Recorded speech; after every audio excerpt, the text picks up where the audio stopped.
राधे राधे मेरे प्यारे भाइयों बहनों माताओं व बंधुओं, संस्कार की बातें चैनल में आपका स्वागत है। बंधुओं, आज शनिवार के दिन मैं आपके लिए लाई हूँ शनि देव की कथा। बंधुओं, जो मनुष्य भी शनिवार के दिन शनि देव की इस कथा को सुनते हैं, उन पर शनि देव अपनी कृपा बरसाते हैं। बंधुओं, उन पर शनि ग्रह संबंधी दोष खत्म हो जाते हैं, उन पर शनि पीड़ा बिल्कुल भी नहीं रहती। जो शनिवार के दिन शनि देव की इस कथा को सुनते हैं। बंधुओं, हर मनुष्य शनि देव की पीड़ा से परेशान है। किसी को नौकरी नहीं मिल पाती तो किसी को किसी और प्रकार का कष्ट है। बंधुओं, सभी मनुष्य शनि देव की पीड़ा से दुखी रहते हैं। बहुत कम लोग हैं जिन्हें शनि देव की पीड़ा नहीं सताती। बंधुओं, इसलिए शनिवार के दिन सभी मनुष्य शनि देव की इस कथा को अवश्य सुने। जिन्हें शनि देव की पीड़ा नहीं सताती वे भी, और जिन्हें सताती है वे भी, क्योंकि जिन मनुष्यों को शनि देव की पीड़ा नहीं सताती वे भी यदि शनिवार को शनि देव की इस कथा को सुनते हैं तो आने वाले समय में भी कभी जिंदगी में उन्हें शनि देव की पीड़ा नहीं सताएगी। बंधुओं, यदि आपने हमारे चैनल को अब तक सब्सक्राइब नहीं किया तो जरूर करें और बेल आइकन दबाना ना भूलें, ताकि आपको हमारी आने वाली सभी वीडियोस की जानकारी सबसे पहले हो सके। बंधुओं, वीडियो को पूरी सुनने के बाद कमेंट बॉक्स में जय शनिदेव महाराज जरूर लिखें। बोलो शनिदेव महाराज की जय हो। एक समय सूर्य, चंद्रमा, मंगल, बुध, बृहस्पति, शुक्र, शनि, राहु और केतु, इन नव ग्रहों में विवाद हो गया कि हम में सबसे बड़ा कौन है। जब आपस में कोई निश्चय ना हो सका तो सब देवराज इंद्र के पास गए। कहने लगे, आप सब देवताओं के राजा हैं, इसलिए आप हमारा न्याय करके बताएं कि हम नवग्रहों में सबसे बड़ा कौन है। राजा इंद्र इनका प्रश्न सुनकर घबरा गए और कहने लगे, मुझ में सामर्थ्य नहीं कि किसी को छोटा और बड़ा बताऊं। मैं अपने मुख से कुछ नहीं कह सकता। हाँ, एक उपाय हो सकता है। इस समय पृथ्वी पर राजा विक्रमादित्य बहुत बड़ा न्याय करता है। आप सब जाकर उनसे फैसला करा लो। यह सुनकर सभी देवता चलकर भूलोक में राजा विक्रमादित्य की सभा में आकर उपस्थित हुए और अपना प्रश्न राजा के सामने रखा। राजा उनकी बात सुनकर बड़ी चिंता में पड़ गए कि मैं अपने मुख से किसको बड़ा और किसको छोटा बताऊं। जिसको छोटा बतलाऊंगा वही क्रोध करेगा। परंतु उनका झगड़ा निपटाने के लिए राजा ने एक उपाय सोचा और उसने सोना, चांदी, कांसा, पीतल, शीशा, रांगा, जस्त, अभ्रक और लोहे धातुओं के 9 आसन बनवाए। सब आसनों को क्रम से, जैसे सोना सबसे पहले, लोहा सबसे पीछे बिछाए। इसके पश्चात राजा ने सब ग्रहों से कहा, आप सब अपने अपने आसनों पर बैठ जाएं। जिसका आसन सबसे आगे वह सबसे बड़ा, जिसका आसन सबसे पीछे वह सबसे छोटा जाने। क्योंकि लोहा सबसे पीछे था वह शनिदेव का आसन था, इसलिए शनिदेव ने समझ लिया कि राजा ने मुझे सबसे छोटा बना दिया। इस पर शनि को क्रोध आया और उसने कहा कि राजा, तू मेरे पराक्रम को नहीं जानता।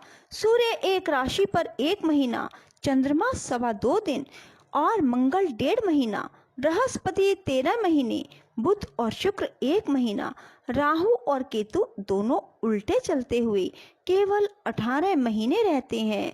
परंतु मैं एक राशि पर 2.5 और 7.5 साल तक रहता हूँ। बड़े बड़े देवताओं को भी मैंने भीषण दुख दिया है। राम जी को 7.5 आई तो वनवास हो गया। रावण को आई तो राम और लक्ष्मण ने सेना लेकर लंका पर चढ़ाई कर दी। रावण के कुल का नाश कर दिया। हे राजा, अब तुम सावधान रहना। राजा कहने लगे, जो भाग्य में होगा देखा जाएगा। उसके बाद अन्य ग्रह तो प्रसन्नता के साथ चले गए, परंतु शनिदेव बड़े क्रोध के साथ वहां से सिधारे। कुछ काल व्यतीत होने पर जब राजा को 7.5 आई तो शनि देव घोड़ों का सौदागर बनकर अनेक सुंदर घोड़ों सहित राजा की राजधानी में आए। राजा ने सौदागर के आने की खबर सुनी तो अपने अश्वपाल को अच्छे अच्छे घोड़े खरीदने की आज्ञा दी। अश्वपाल ऐसे अच्छे नस्ल के घोड़े देखकर उनका मूल्य सुनकर चकित हो गया। तुरंत ही राजा को खबर दी। राजा उन घोड़ों को देखकर एक अच्छा सा घोड़ा चुनकर उस पर सवारी के लिए चढ़ा। राजा के पीठ पर चढ़ते ही घोड़ा जोर से भागा। घोड़ा बहुत दूर एक बड़े जंगल में जाकर राजा को छोड़कर अंतर्ध्यान हो गया। इसके बाद राजा अकेला जंगल में भटकता रहा, परंतु देर के पश्चात राजा ने भूख और प्यास से दुखी होकर भटकते भटकते एक ग्वाले को देखा। ग्वाले ने राजा को प्यास से व्याकुल देखकर पानी पिलाया। राजा की उंगली में एक अंगूठी थी, वह उसने निकालकर प्रसन्नता के साथ ग्वाले को दे दी। शहर की ओर चल दिया। राजा शहर में पहुंचकर एक सेठ की दुकान पर जाकर बैठ गया। अपने आप को उज्जैन का रहने वाला अपना नाम बीका बतलाया। सेठ ने उसको कुलीन मनुष्य समझकर जल पिलाया। भाग्यवश उस दिन सेठ की दुकान पर बिक्री बहुत बढ़ गई।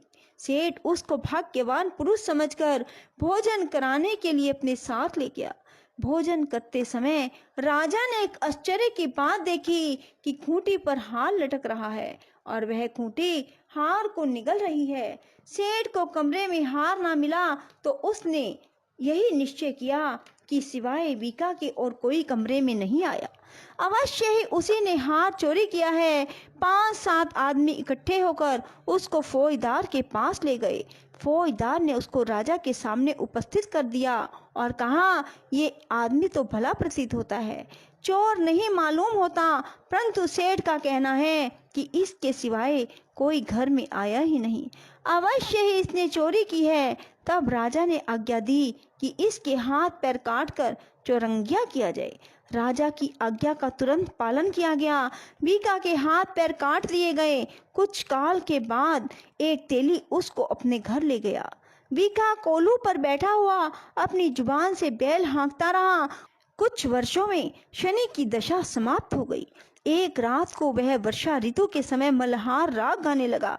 उसका गाना सुनकर उस शहर के राजा की कन्या उस राग पर मोहित हो गई और दासी को खबर लाने के लिए भेजा कि शहर में कौन गा रहा है। दासी सारे शहर में फिरती फिरती क्या देखती है कि एक तेली के घर में चुरंगिया राग गा रहा है। दासी ने महल में आकर राजकुमारी को सब वृतांत सुना दिया। बस उसी क्षण राजकुमारी ने यह प्रण कर लिया, चाहे कुछ हो मुझे इस चौरंगिया के साथ विवाह करना है। माता ने कहा, पगली यह क्या बात कह रही है? तुझको किसी देश के बड़े राजा के साथ परनाया जाएगा। कन्या कहने लगी, माता जी मैं अपना प्रण कभी नहीं तोड़ूंगी। माता ने चिंतित होकर यह बात राजा को बताई। जब महाराज ने भी आकर समझाया, मैं अभी देश देशांतर में अपने दूत भेजकर सुयोग्य रूपवान बड़े से बड़े गुणी राजकुमार के साथ तुम्हारा विवाह करूंगा। ऐसी बात तुमको कभी नहीं विचारनी चाहिए। कन्या ने कहा, पिताजी मैं अपने प्राण त्याग दूंगी, परंतु दूसरे से विवाह नहीं करूंगी। इतना सुनकर राजा ने क्रोध से कहा, यदि तेरे भाग्य में ऐसा ही लिखा है तो जैसी तेरी इच्छा हो वैसा ही कर। राजा ने तेली को बुलाकर कहा, तेरे घर में जो चुरंगिया है उसके साथ मैं अपनी कन्या का विवाह करना चाहता हूँ। अपने घर जाकर विवाह की तैयारी करो। राजा ने उसी समय राजकुमारी का विवाह चुरंगिया विक्रमादित्य के साथ कर दिया। रात्रि को शनिदेव ने विक्रमादित्य को सौंप दिया, राजा देखो मुझको छोटा बतलाकर तुमने दुख उठाए। राजा ने क्षमा मांगी। शनिदेव ने प्रसन्न होकर विक्रमादित्य को हाथ पैर दिए। तब राजा ने कहा, महाराज मेरी एक प्रार्थना स्वीकार करें, जैसा दुख आपने मुझे दिया किसी को भी ना देना। शनिदेव ने कहा, तुम्हारी यह प्रार्थना स्वीकार है।